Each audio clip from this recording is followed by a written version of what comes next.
जय हिंद दोस्तों। मैं हूं नील और स्वागत है आपका अपने यूट्यूब चैनल एग्ज़ाम हंटर में। तो गाइज इस वीडियो में अपन बात करने वाले हैं जो क्लास 12th है उसका NCERT बेस्ड फिजिक्स यानी भौतिक विज्ञान की। तो पहले मैं फर्स्ट पार्ट जो चैप्टर सेकंड है वैद्युत विभवाधारिता उसका फर्स्ट पार्ट का वीडियो ला चुका हूं। तो अगर आप वो वीडियो देखना चाहते हैं तो प्लेलिस्ट में जाकर देख लीजिएगा। और ये है गाइज पार्ट चैप्टर सेकंड का पार्ट 2। तो इसमें बात करेंगे हम आगे के चैप्टर के बारे में।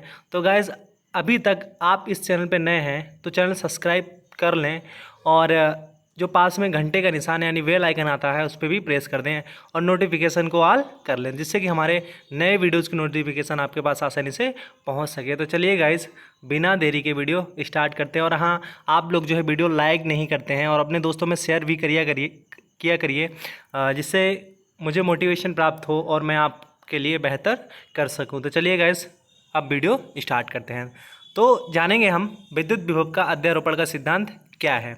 अगर बात करें जो विद्युत विभव है उसके अध्यारोपण सिद्धांत की, तो आवेश निकाय के कारण किसी बिंदु पर विभव अलग अलग आवेशों के कारण उस बिंदु पर उत्पन्न विभव के बीजगणितीय योग के तुल्य होता है। मतलब अध्यारोपण सिद्धांत में क्या है, कोई भी आवेशों का निकाय है। मतलब निकाय क्या होता है, एक सिस्टम होता है जिसमें कई आवेश होते हैं। तो जो अगर कई आवेश होंगे तो उसमें कई विभव होंगे और जो विभव होंगे उन सब का बीजगणितीय योग जो होगा वो किसके बराबर होगा, कुल विभव के बराबर होगा। यही है गाइस, इस सिद्धांत को विद्युत विभव का अध्यारोपण सिद्धांत कहते हैं।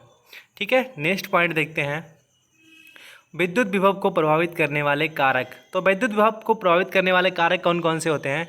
आवेश की मात्रा, आपने विभव का सूत्र पढ़ा है, क्या होता है, V बराबर 1/4πε0 Q/R। तो इसमें जो भी चीज़ें होंगी वो सभी इसको प्रभावित करेंगी। तो आवेश की मात्रा यानी कि Q जो है उसकी मात्रा विभव को प्रभावित करेगी, क्योंकि V is directly proportional to Q। इसके बाद अगर बात करें चालक का क्षेत्रफल, इसके बाद अगर बात करें तो आवेशित चालक के समीप अन्य चालक की उपस्थिति, चालक के परितः माध्यम, अगर माध्यम होगा तो भी विभव को प्रभावित करेगा। नेक्स्ट पॉइंट देखते हैं, विभव प्रवणता क्या है। अगर बात की जाए विभव प्रवणता की, तो विद्युत क्षेत्र में दूरी के साथ विभव परिवर्तन की दर को विभव प्रवणता कहते हैं। अर्थात विद्युत क्षेत्र में जब दूरी और विभव में परिवर्तन होगा तब उन दोनों के परिवर्तन की दर को विभव प्रवणता कहते हैं। और विभव प्रवणता किसके बराबर होती है, तो E बराबर होता है माइनस का delta V upon delta x। E बराबर क्या होता है, माइनस का delta V upon delta x। आपको ये याद रखना है, विभव प्रवणता और विद्युत क्षेत्र की तीव्रता में संबंध। तो ये होती है guys delta V upon delta x जो है वो क्या है, विभव प्रवणता है यहाँ पे। और ये आपको पता है विद्युत क्षेत्र। नेक्स्ट पॉइंट आपको याद रखना है, समविभव पृष्ठ क्या होता है। अगर बात की जाए समविभव पृष्ठ की, तो सबसे पहले इस जो शब्द है इसको ही देखेंगे, सम और विभव।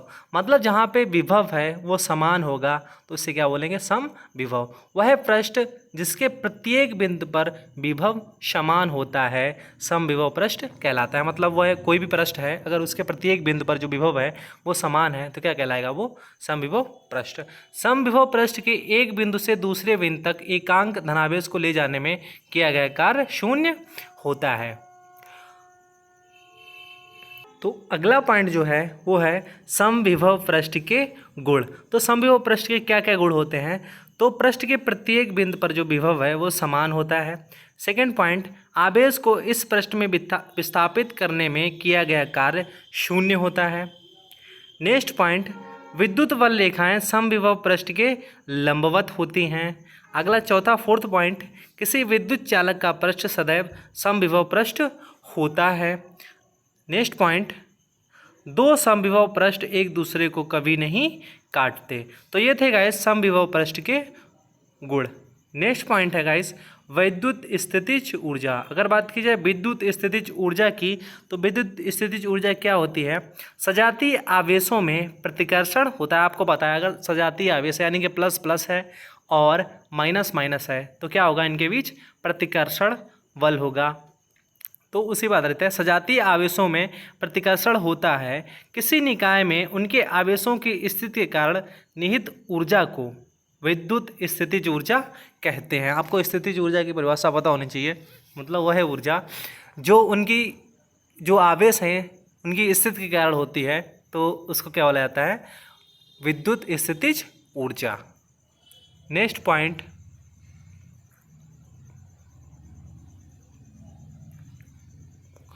किसी वस्तु में दो कारणों से विद्युत स्थितिज ऊर्जा हो सकती है।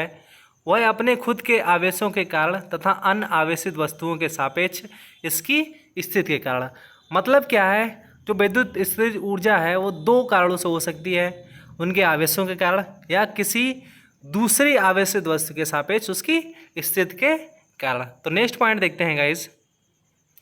तो नेक्स्ट पॉइंट है स्थिर विद्युत परिरक्षण क्या है? अगर बात की जाए स्थिर विद्युत परिरक्षण की, तो किसी चालक के बाहर उपस्थित आवेश तथा विद्युत क्षेत्र के विन्यास का प्रभाव उनके कोटर पर नहीं होता है तथा कोटर वह विद्युत क्षेत्र के प्रभाव से सदैव परिरक्षित रहता है। इस स्थिति में कोटर के भीतर विद्युत क्षेत्र सदैव ही शून्य होता है। इसे स्थिर विद्युत परिरक्षण कहते हैं।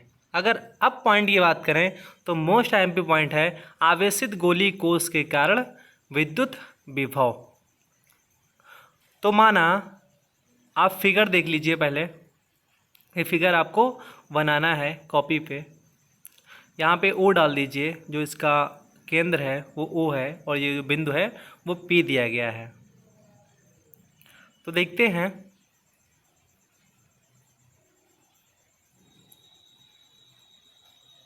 माना एक कैपिटल आर त्रिज्या का गोली कोष है। इस गोली कोष पर Q आवेश विद्यमान है, अर्थात यह गोली कोष Q आवेश से आवेशित है। अब हम R दूरी पर एक बिंदु P की परिकल्पना करते हैं और बिंदु P पर विभव का मान ज्ञात कर सकते हैं। मतलब क्या है? जो R दूरी पर एक बिंदु P है, जो गोली कोष है उसका केंद्र O मान लेंगे और इससे स्मॉल r दूरी पर एक बिंदु P है, इस पर क्या करना है? हमें विभव का मान ज्ञात करना है। तो इसकी तीन स्थितियां संभव हो सकती हैं।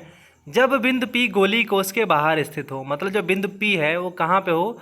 गोली कोष के बाहर स्थित होगा, यानी कि जो R का मान है वो कैपिटल R से कैसा होगा? बड़ा होगा। इसके बाद जब बिंदु P गोली कोष के पृष्ठ पर स्थित हो तो दोनों R जो हैं वो कैसे हो जाएंगे? बराबर हो जाएंगे। जब बिंदु P गोली कोष के अंदर स्थित हो, अर्थात R is less than capital R। अब हम तीनों स्थितियों का अध्ययन करेंगे, मतलब तीनों स्थितियों के बारे में देखते हैं। तो पहला पॉइंट जो है, जब बिंदु P गोली कोष के बाहर स्थित हो। जब बिंदु P जो है कहाँ पे स्थित होगा? गोली कोष के बाहर। तो हम इसकी गणना करेंगे। हम जानते हैं जो विद्युत विभव होता है उसमें क्या होता है? मतलब कोई भी धन परीक्षण आवेश है उसको अनंत से विद्युत क्षेत्र के भीतर, यानी एकांक धन परीक्षण आवेश को अनंत से विद्युत क्षेत्र के भीतर लाने में किया गया जो कार्य होता है वही क्या होता है? विद्युत विभव होता है। तो जो V बराबर हो जाएगा, V बराबर हमने पढ़ा था डी डब्ल्यू बराबर हम लोगों ने क्या लिखा था? DW बराबर लिखा था integration surface integration E vector dot DA vector. तो यहाँ पे DA की जगह पे क्या हो जाएगा? DR हो जाएगा। तो V बराबर माइनस का integration of infinity to R E dot DR। ठीक है। अब हम लोगों ने क्या पढ़ा है? E बराबर जो मान पढ़ा है 1/4πε0 Q/R²। तो E का जो मान है वो हम क्या करेंगे? इस वाले समीकरण में रख देंगे। तो B बराबर क्या हो जाएगा? अब इंटीग्रेशन का जो चिन्ह हटाएंगे तो इधर साइड क्या आ जाएगा? dv हो जाएगा। अगर इंटीग्रेशन इधर से हटेगा तो इधर क्या आ जाएगा? dv आ जाएगा।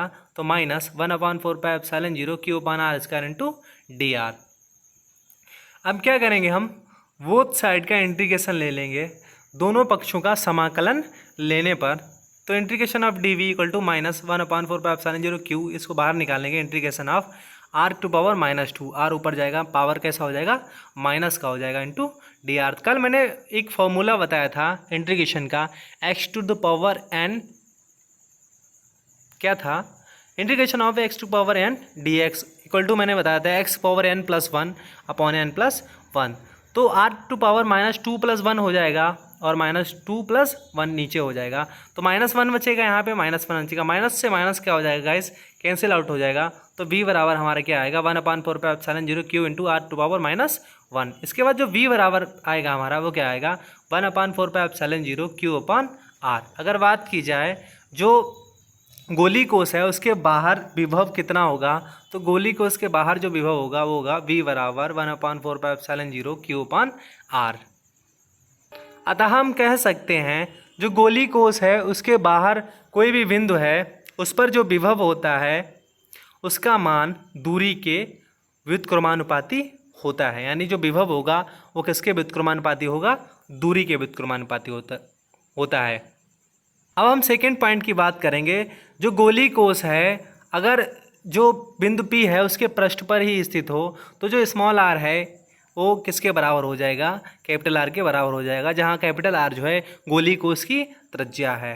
तो यहाँ पे क्या करेंगे हम r की जगह r रख देंगे, तो b बराबर minus integration of infinity to capital R e dot D R. b बराबर क्या हो जाएगा 1/4πε0 q/r। ये हमने अभी ऊपर फिगर से निकाला है। अब स्मॉल r की जगह क्या रखना है, हमको कैपिटल R रखना है। तो v बराबर इसके सरफेस पे यानी कि इसके पृष्ठ पे v बराबर क्या हो जाएगा 1/4πε0 q/R। अब थर्ड पॉइंट की बात करते हैं। जब बिंदु P गोली कोष के अंदर स्थित हो, तो गोली कोष के अंदर स्थित होगा तो r is less than capital R, मतलब जो दूरी होगी O की बिंदु P से वो कम होगी किससे, त्रिज्या से। तो क्या होगा v बराबर, ये तो सेम टू सेम रहेगा। इसके बाद तो अगर गोली कोष के अंदर की बात करें तो इसमें दो प्रकार से, मतलब जो आवेश जो विभव होगा वो दो प्रकार से होगा।